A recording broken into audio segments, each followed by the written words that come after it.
All right, guys, good day and welcome to another episode of Father's Fire. My name's Jody Cedric, and every week we get together to explore the joys, the challenges, the triumphs, the sorrows, and yes, the fun of being a dad. And it is that time of year where the boat has been put away.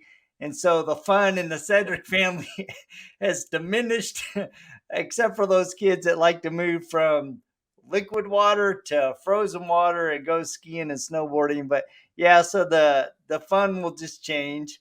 But I'm super excited. I have a guest that has been actually a listener of the podcast for quite a bit, and I'm super excited. He and I have been following each other on Facebook, and I've been watching his journey as a single dad. And so I reached out to him and invited him to be a guest on the podcast. So please welcome Bobby Barnard. Good afternoon, good evening, I guess, when we're recording this. How are you today? I'm doing good, thank you. Yeah, I was joking, before we got on the show that he didn't need to get all dressed up. Because you're a full-time teacher, right? Yeah, I'm teaching at a charter school here in Utah, in West Valley, and I'm enjoying it. I get to work with a lot of great kids, and I just get to learn from their behavior, and it helps me as a father, to be honest with you. Yeah, it's interesting because I taught some kids for a couple years, early morning seminary, and it was a great experience. I had the 14 to 18-year-old kids, and they definitely they they keep you on your toes, and I love that age group, and it's a lot of fun, because they're asking a lot of good questions. They're trying to figure out who they are and who they want to be and how they fit in the world. And there's a lot of that awkward stage, but also that exciting discovery of who I am. And hey, man, I could be this. It's a lot of fun. So you are retired military, and I am. you have two kids, I have uh, two kids. a son and a daughter. They're teenagers, so you're right in the middle of that. So Yes, sir. let's talk about your journey, and I think it's important. I had a couple weeks ago, actually a couple months ago, I had my brother on. He also was in the military, and I think there's a unique dynamic of being a military dad that people that aren't in the military can't really relate to, but I think it has a significant impact on the family dynamic. My dad was in the Navy. He was in 20 years. I'm the oldest, and so I kind of served under him. So let's talk about that first. Let's talk about that dynamic of being a dad who's in the military. Well, I joined in '96. My oldest was born in 2005, and so while I was married to her mother, we lived in Japan. So not only did we live in another country, but while we were in Japan, I got deployed to Iraq, Oh, and wow. so that was pretty stressful on the family as a whole. Um, we lived in Japan for about a year and a half, and then my son, um, when we found out that my ex-wife was pregnant with my son, we found out that we had to move immediately from Japan to a stateside base because there were some difficulties with the birth. And so we moved to Tucson, Arizona, and we had to start life fresh over again back in the States after we had just been in Japan, after I had gone through a deployment, and we found ourselves in Tucson, um, away from family. All of our family lived in California, and we had to figure it out on our own. And we at that time had a newborn, and we had a daughter who was 2 years old. And so at that point, my career, um, I still had about 6 years left of my military service, and so my working schedule put me on odd shifts. It put me on graveyard and or a swing shift, and I had to work late hours while the kids were at home with their mother, and I would get off in the morning and try to be as active as I could, um, as they were growing up in their young ages. So I went through a divorce in 2012, after miscommunication between my ex-wife and myself, and just long hours and the stress that put on a family. Yeah, I think, you know, one of the things that really impacted me, and I was talking to my brother a couple weeks ago. He's on his last deployment. He's in Bahrain, and he said the frustrating part is here I am. I'm in this beautiful duty station, but I'm just by myself, and I'm missing my son's football games. I'm missing, all of the family activities, and I want to be there with all of my heart, but right now my duty is over here. And the stress and the weight of carrying that, is, it's, while it's on his shoulders, his wife is carrying the weight of, everyday parenting and taking care of the kids and stuff.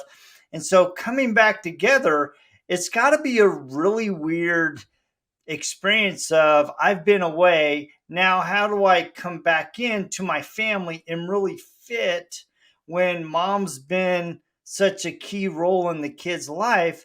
And how do I not overstep, but also step and be part of, that's got to be really challenging. Yeah, it was a challenge. For my situation, my daughter was a lot younger, and we only had the one child at the time. But the communication, or the ways of communicating while I was stationed in Iraq, and she was in Japan, that was a challenge. And I couldn't imagine how it would work out if they were teenage kids. Um, but I also think it's fair to say that sometimes in our situation, towards the end of our marriage, we just gave up. We gave up. We gave up on trying. And and sometimes, for what it is, I'm fine right now not being married to her anymore. But in that moment, we just gave up. And I think that sometimes in marriages, um, people do give up. People do give up because of the stresses and stuff. But again, I've been divorced since 2012, and so I'm just doing my thing as a single dad right now. Yeah, so let's talk about, being a single dad. I mean, you've been a single dad now for 9 years. I mean, is that now almost 10 years? I mean, that's a long time to be a single dad. And I believe the first 2 years you were actually traveling between Arizona and Boise back and forth and trying to connect with your kids. Yeah, I would travel that every 3 months, and I would drive up there for my son's birthday. I remember driving up there for his fourth birthday, spending 3 days, driving home. The next year, I drove up there for my daughter's baptism, spent 3 days, drove back home. But I found that was important. And I think sometimes in life, when we find things that are super important, we find a way to do it. We make Mm. we make it happen, especially when it comes down to our kids. And that was important to me. And I had told them, after I retire, I wasn't sure if it was going to be 2014. It could have easily been 2016. But I had said, when I retire, I promise you I will move up to Boise, and I will be actively, there for you day to day. So for me, that's what I did. Looking back at it, for whatever reasons, and I think it's, on the father's point of view, I think it's, sometimes as fathers we get labeled as the Disneyland dad, or the dad that just shows up for fun things. And for me, when I showed up in 2014 after my retirement, that's what I was referred to as, and I had a lot of pushback. And so I, for a while there, had to fight to kind of be present in their lives, because, to your point, for 2 years, dad wasn't here, right? Dad was in Arizona, and mom is here with you. Well, now dad retires, comes up to Boise. And so that for my situation, that was a personal thing that we had to try to work out. And I'm not sure if we ever did work it out, but I was in Boise for a year after my retirement. And then that's where I moved down to Salt Lake in 2015. Yeah, so I think there's a couple hidden gems in there, right? One of, being the Disneyland dad, a lot of times the your former wife is going, man, all you do is have fun. You're not really invested in the kids. You're not here when they're sick. You're not, here taking them to school, helping them with homework. And it's not that you don't want to do that. It's just the distance prohibited you from doing that. So now that you've been able to close the distance and be close to your kids, first question I have is, was it challenging for your kids to go, "Hey, dad's really here?" Well, to put things in perspective, this was in 2015 or 2014. My oldest at the time was about 9, and my youngest was he was about 6. And so they were just in the early ages of elementary school, you know. Um, so I started being more active with their school activities, and I asked for as much time as I could with them. I didn't want to be, I've never wanted to be the weekend parent. I never wanted to be that. And so when that was my only option, I had to take what I could get. Yeah. Um, in 2015, see, for me, I grew up with a split family. My parents divorced at the same age my daughter was when we divorced. Mm, They were 4 years old, or I was 4 years old. And but over time, I got to see the experience that my parents and the example that my parents have been to me. My mom and my dad are very cordial. They get along great. My step parents get along great. And so for me, I tried to always use that example. And in 2014, my ex-wife had asked me, after I had just moved up to Boise, she had asked me if I was willing to move down to Salt Lake because her husband at the time had a job as a truck driver. And I had mm, just got to Boise. I had done that travel for 2 years. So much of me, Jody, wanted to say no. I wanted to say no. You know, no, I'm going to Boise State. No, I just moved here. And she had told me at the time, well, then I'll just go and I'll leave the kids with you because my husband has a job down there. And I sat on my couch and I wanted to fight it to the end. And she was adamant that she was just going to go. And I think that she knew I was going to change my mind.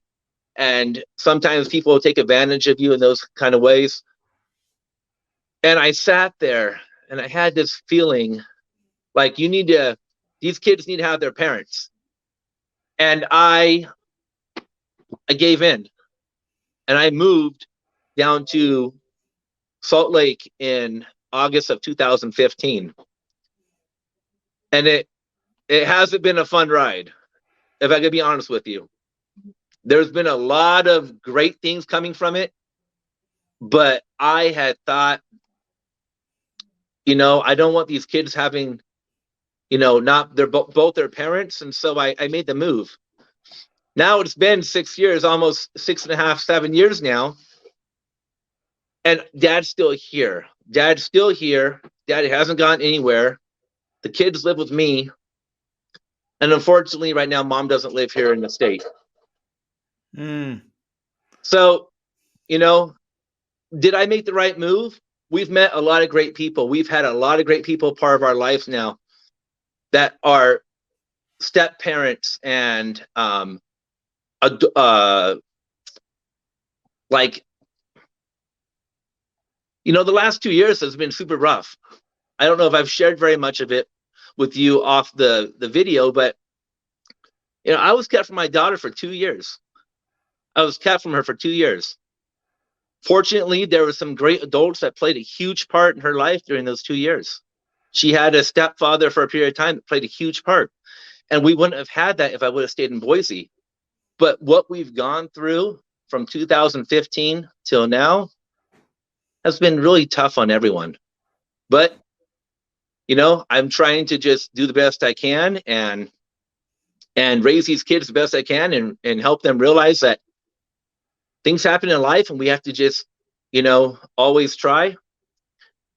After my divorce in 2012, I talked about earlier, I had the third child who was a huge part of my life. She's not my biological daughter. She's a huge part of it. Her dad used to work for me. He used to work for me. That's kind of what happened there. Dad was on a deployment. Soccer coach moved in. Things happened. Okay, that girl, that 10-year-old almost, is a huge part of my life. To this day, I have a great relationship with him. Things happen. You do the best you can.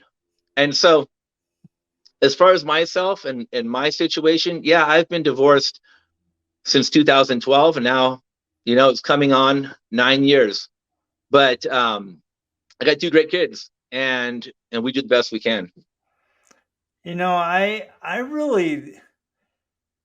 love that you said, it hasn't been easy, right? I think a lot of times we want to put on a good face. We want to on a strong face. And I think we do ourselves a disservice when we don't acknowledge and recognize that there are really tough times in our life. And it's when we embrace those tough times and go, you know what, I'm going to dig in to this situation and I'm going to dig into my commitment and my love for my kids, that we it's when those experiences happen and we dig into each other that we sear each other's hearts to each other. They become knit in a way that they can't in any other way. And so, as much as we don't want the challenging experiences, they're exactly what it is needed to bind our hearts to each other. And it's tough. I mean, 2.5 years, yeah. I mean, Judy and I, the last 2 years, I mean, we since 2018, and we had a really, really challenging situation going on in our family. And it's actually been the impetus to me writing my book. And, I've thought a lot about um, the experiences of life, because when we get confronted with them, it's just like you, when you got confronted with, you moved to Boise, you had these plans, I'm going to go to Boise State. And your ex goes, I think you need to move to Utah with us if you want to see the kids. And you're like, whoa, whoa, whoa, whoa. I just uprooted my entire life. I moved up here to be near the kids. And now you're going to pull the rug out from underneath me. That's not cool. Right. And so our initial response is to push and fight against that instead of learning to dance with that unexpected current and go, you know what? Maybe it's not what I had planned, but if I can change my attitude, if I can change my heart, then I can navigate these unexpected waters and turn them into a blessing for me and my kids and my family. Yes, thank you. So Well, let's go ahead. Sorry. no, please. No, I'd love to hear what you have to say. Well, I think that sometimes I look back at it and I tried for a while after we came back here. I'm always the guy that wants to try to fix stuff, right? If I see something, and it's been an issue in some of my relationships, if I see something, I always want to try to fix it, or I want to help that person get through their trouble. It happens with my kids. It can happen with my ex-wife, and it's happened with other relationships. And I don't know why I do this, but I tried for a while. I see these Facebook stories, I see these great pictures, I hear from family how, you know, even though you're divorced, you always give your kid's mom the most respect you can. And I tried, even though I wasn't married to her and I had no intentions to be married to her again, I always tried to be a good example to them. And I'd go over there and shovel her snow. I'd go mow the lawn for her. I helped her move 3 or 4 different homes that she lived in here in Salt Lake, in North Salt Lake. And I was trying to just be that good example, or that other example for my kids to see. Because sometimes dads make mistakes and mom makes mistakes too. But, I tried to always show them that even though someone does you wrong, sometimes you can still try to just show them with kindness, and that you can still be helpful. For me, it kind of backfired a little bit. For me, you know, it was turned as if, instead of me being kind and mowing her lawn and shoveling her snow, it was turned on me like I was always over there just double checking what she was doing, or I was stalking her home, or I was trying to be a part of her life when I no longer was. And I'm welcome to agree that I wasn't part of her own personal life. I was part of the kid's life. For me, if I can just speak briefly on it, I just want to talk about this. I think it's fair, because I wouldn't want someone else being tricked and duped into getting caught like I did, caught in doing nothing wrong, to be honest with you. In 2018, I lived about a mile away from my ex-wife. We lived in the same neighborhood. The kids went to school in those same boundaries. And my kids, a lot of times, they were with me all the time. They went to mom's house on Friday night for pizza and movie. And I was fine with that. I wanted them to have that relationship, but they were with me during the week. And a lot of times they would say, "Hey, Dad, we forgot a pair of pants at mom's house. Can we go over there and get it? Hey, can we go over and see mom after school?" I would never say no. That's their mom. And so in 2018, I found myself in a little bit of trouble, because I had gone over there unannounced, and my ex-wife turned it as if I was stalking her house or stalking her neighborhood, when we lived in the same neighborhood. Mm. And I think sometimes, if we just stop with those details there, I think sometimes kids are forced to think certain things about their other parent. And I don't think that's fair. I tell my kids all the time, I don't want them to ever think that I'm saying something bad about their mom. And but in my situation, my daughter was lied to about me for 2 years, and was not allowed to call me, was not allowed to message me. She was told that I wasn't allowed to contact her, and for 2 years it was that way. And luckily, she ran from that after 2 years, and she found her way back home. Mm. So for me, when I heard when I read your when I heard your video, when I watched your video about the broken child, that hit me. I really enjoyed that one, because I felt a lot of pain for what my daughter was going through. You know, all this time she doesn't know what to believe. She hears all this stuff from the other parent. She hears this stuff that she can't believe, but then she's told to believe it no matter what. And that was a hard time for me. I went through, during that time frame, I was taking parenting class at the University of Utah, and I felt bad that I didn't have the relationship at that current time with my daughter. And I'm so thankful now, the way that things worked out, that she's home now, and we've rebuilt this relationship. We've got her into counseling, that so she can express these things to her counselor and stuff. But you know your podcast have been so helpful to me during the hard times of my life, whether it be the broken child or lean into your kids or some of these other great ones I love. So from 2018 to 2020, you know, it was a tough time. My son was here with me, and he had seen just how much of a tough time dad was having. But he was told again to try to lie about things, and luckily enough, he was still at home with me. So um yeah, I mean, I just wanted to kind of share that. I think it's really unfair when a parent is going to force a child to lie to another parent. I hope that nobody else is going through that, because it's not fun. It's not fair. Yeah, I think it's a real challenge. Divorce can be really ugly. I mean, let's just straight up be honest. It can Yeah, be ugly. And as I've thought about divorce over the years, at one point that relationship was filled with hope and love and dreams and building your life together. Somewhere, like you said, some people give up or there's abuse or whatever, and that love is replaced with anger and hate and animosity.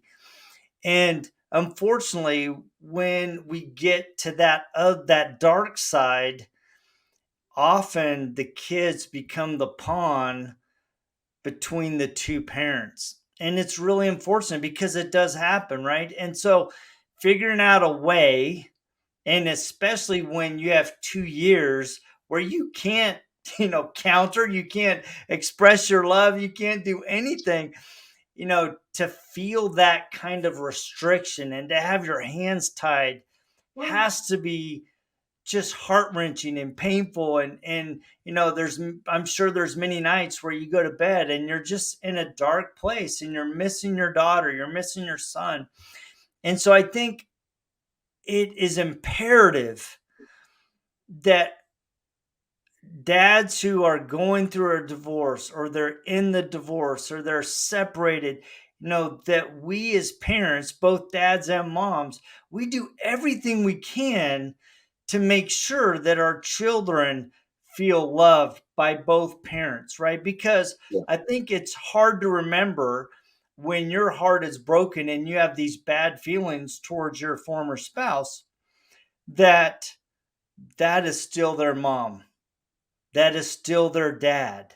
And they look up to that person with love and respect. And we need to do what we can to continue to build that, even though it's tough, because in our heart we're just going, ah, she drives me crazy, right? yeah, And having the discipline, the maturity, and the love to go, what, I'm going to do everything I can to make sure that the strain of our relationship isn't as impactful as it could be if we become ugly with each other.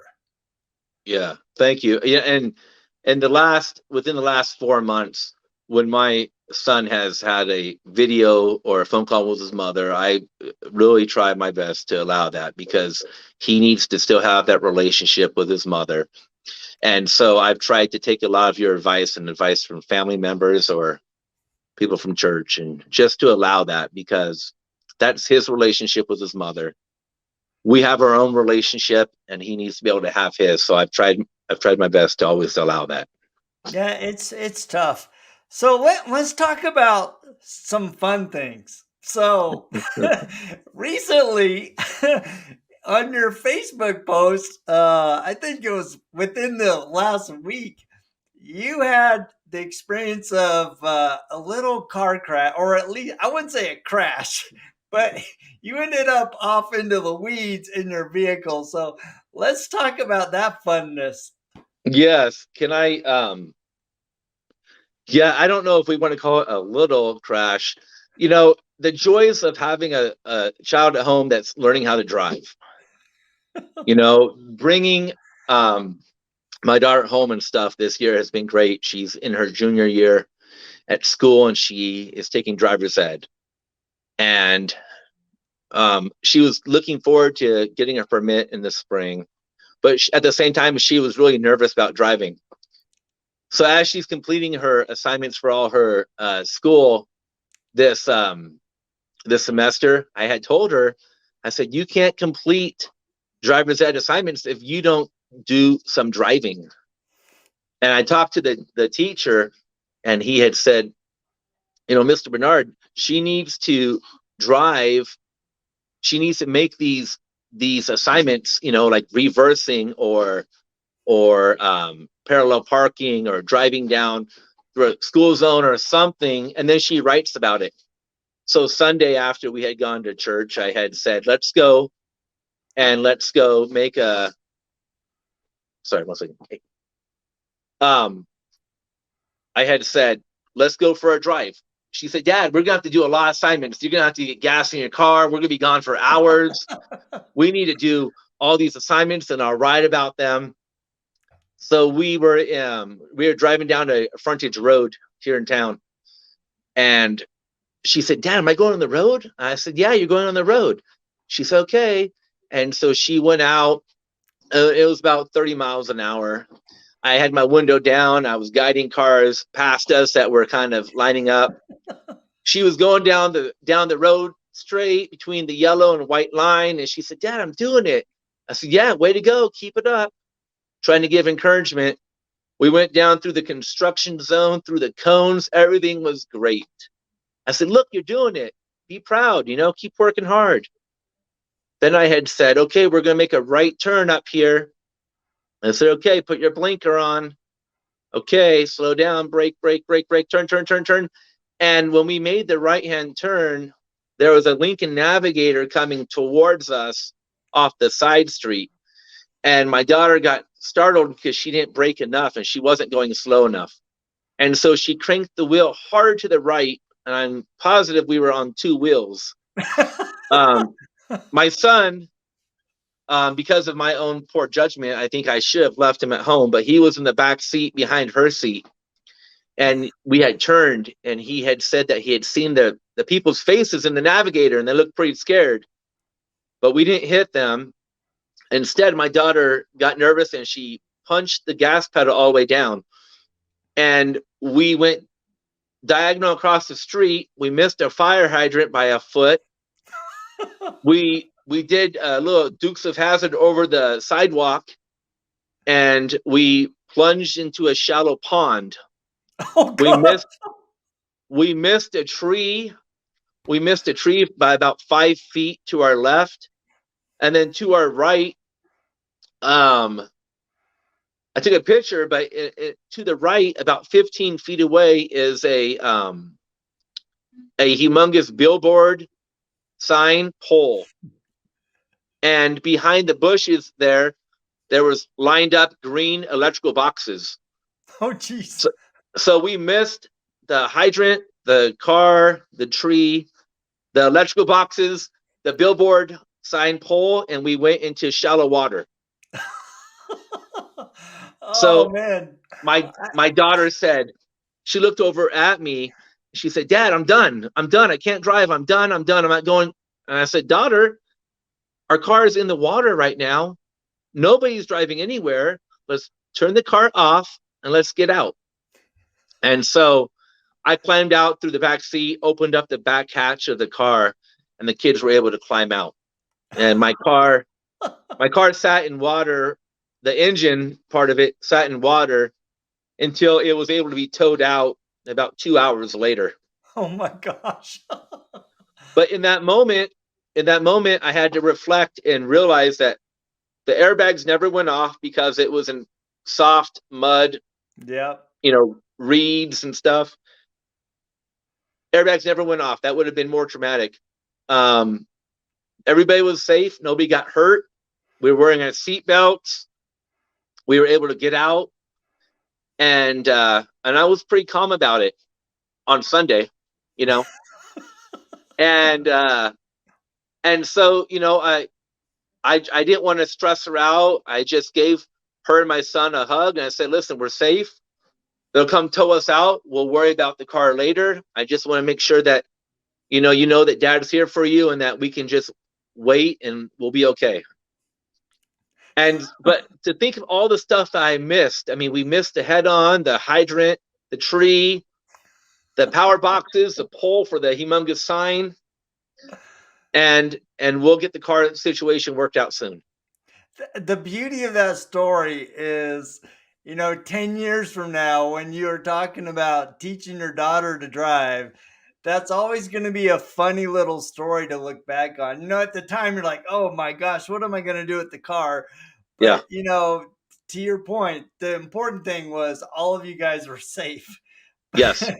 But I thought teaching my daughter Cynthia how to drive was an experience, and it was. I mean, I've posted a video of trying to teach her to park, and man, I'm telling you, it took months and months of practice to get it. Now she's a great driver. Well, kind of a great. She's doing a lot better.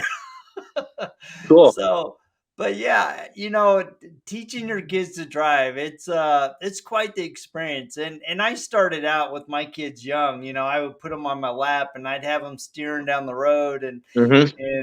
yeah, it's quite the adventure. Having kids, especially teen kids. Yeah. So as you've especially now that you've had your kids home and you guys are able to spend more time together because you guys have amazing adventures. You're always posting, going out in the wilderness, going on hikes, doing these fun things together. What have you, what has really impressed upon your heart? What is important about being a dad? Um, a lot of times when I go on hikes or we go, like I'll take my son, we'll go golfing sometimes, or we go on these long trips to go see family in California. I always try to share something, a thought with them, and they always say, "Well, here goes Dad, another dad talk, another dad moment."